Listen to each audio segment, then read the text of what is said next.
السلام علیکم ورحمۃ اللہ وبرکاتہ۔ الحمدللہ والصلاة والسلام علی رسول اللہ۔ ایک اہم سیریز کا ہم نے آغاز کیا تھا اور وہ تھی نیکیوں کو برباد کر دینے والے کام، ایسے کام جس سے ہماری نیکیاں یا تو برباد ہو جاتی ہیں اور یا پھر ہماری عبادتیں اگلے کئی دنوں تک قبول نہیں ہوتی۔ اس سلسلے میں ایک آخری کام آپ کے سامنے لے کر آیا ہوں، یہ آخری ویڈیو ہوگا اس سیریز کا، لیکن سب سے حیرت کی بات یہ ہے کہ یہ گناہ نہیں ہے جو میں آپ کے سامنے عرض کر رہا ہوں، گناہ نہیں ہے، لیکن اسے نیکیاں برباد یقینی طور پر ہو سکتی ہیں۔ It's all about your intention، نیت کی بات ہے، آ جائیں، اور وہ ہے کسی سے قرض لے کر ادا نہ کرنا۔ میرے عزیز ساتھیوں، رسول پاک صلی اللہ علیہ وسلم کی 3 روایتیں آپ کے سامنے میں پیش کروں گا، جس سے اندازہ ہوتا ہے کہ اگر انسان نے قرض لیا اور دینے سے پہلے اس دنیا سے چلا گیا تب ایسی صورت میں اس کی نیکیاں برباد ہو جاتی ہیں۔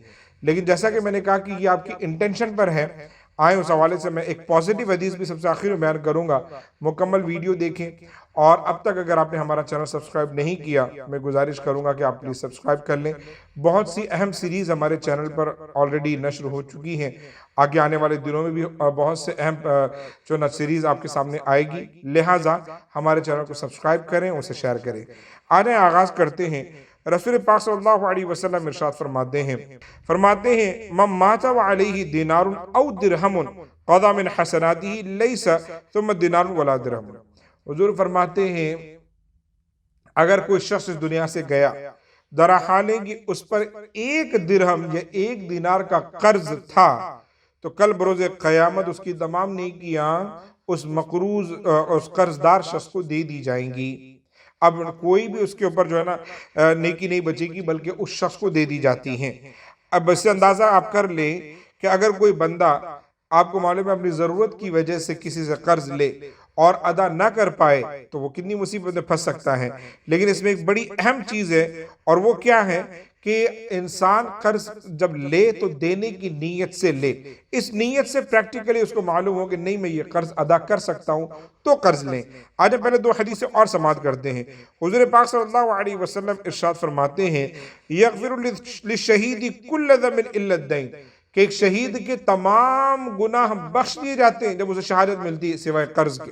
یعنی کہ ایک مومن کے تمام شہید کے، مومن بھی نہیں، شہادت جس کو عطا ہو رہی ہو، حاصل ہو رہی ہو، اس کے بھی تمام گناہ بخش دیے جاتے ہیں، لیکن قرض نہیں معاف ہوتا، قرض تو ادا کرنا ہوتا ہے۔ لہٰذا میرے عزیز ساتھیو، اب آپ سوچ رہے ہوں گے دنیا میں بہت سے لوگوں سے ہم نے قرضہ لیا ہے اور ہو سکتا ہے کہ ہمیں موت کبھی بھی آ جائے، تب ایسی صورت میں ہم کیا کریں؟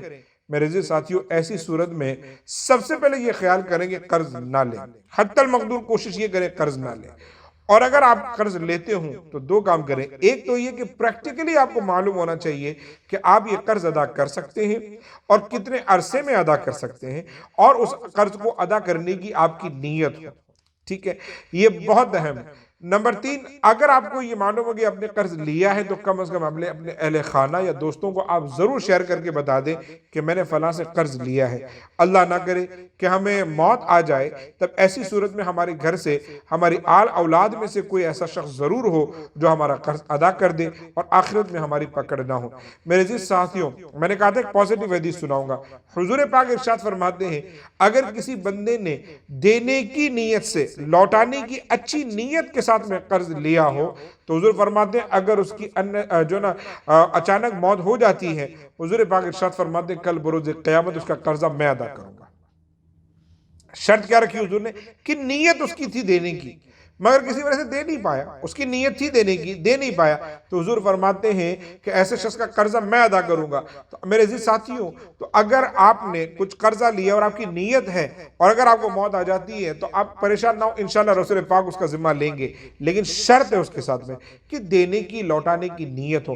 ہمارا ماحول تو آج اتنا الٹا ہے کہ سب سے پہلے تو یہ کہ ہم دھڑلے سے قرض لیتے ہیں، اور قرض عیاشیوں کے لیتے ہیں، ضرورتوں کے لیے نہیں۔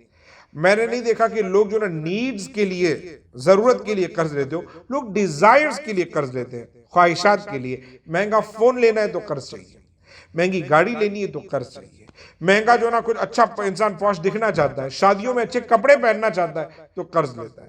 میرے عزیز ساتھیو، یہ قرض کی ضرورتیں نہیں ہے۔ قرض تب لیں جب آپ کے گھر میں سے کسی کی طبیعت بہت زیادہ خراب اور آپ کے پاس کچھ نہ ہو، کھانے کو کچھ نہ ہو، تب آپ قرض لیں، یہ ضرورت کا قرض۔ تو سب سے پہلی چیز۔ نمبر 2، پریکٹیکلی پاسبل نہیں ہے اور لوگ قرض لیتے ہیں۔ محترم ایک مجھے کال کرتے ہیں کہ مجھے 5 یا 6 لاکھ روپے چاہیے، اور میں نے پوچھا آپ لوٹائیں گے کتنی دیر میں؟ کہتے ہیں 2 مہینے کے اندر۔ میں نے کہا آپ کی کوئی جاب ہے؟ کہتے نہیں جاب نہیں۔ تو 2 مہینے میں کون سی لاٹری لگنے والی ہے؟